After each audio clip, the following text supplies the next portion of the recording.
నమస్కారం ఈటీవీ 360కి స్వాగతం. ముందుగా ప్రధాన అంశాలు. బంగ్లాదేశ్కు $500 కోట్ల రుణ సాయం ప్రకటించిన మోదీ.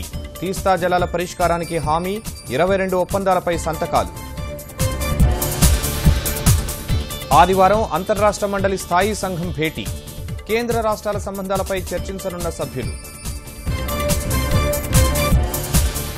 నింగి నుంచి జారే ప్రతి నీటి చుక్కను ఒడిసిపడదాం. రాష్ట్రంలో కరవును తరిమి కొడదాం. సీఎం పిలుపు. బీమాపై లారీ యజమానులతో చర్చలు సఫలం. రేపటి నుంచి తలపెట్టిన దేశవ్యాప్త సమ్మె విరమణ.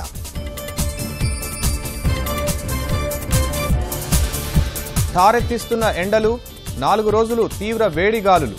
జాగ్రత్తగా ఉండాలని వాతావరణ శాఖ హెచ్చరికలు. ఎన్నికల మేనిఫెస్టో కాగితాలకే పరిమితమవుతోంది. హామీలు నెరవేర్చని పార్టీలను జవాబుదారీ చేయాలన్న సీజేఐ. తమిళనాడు వైద్యారోగ్య శాఖ మంత్రి ఇంట్లో ఐటీ సోదాలు.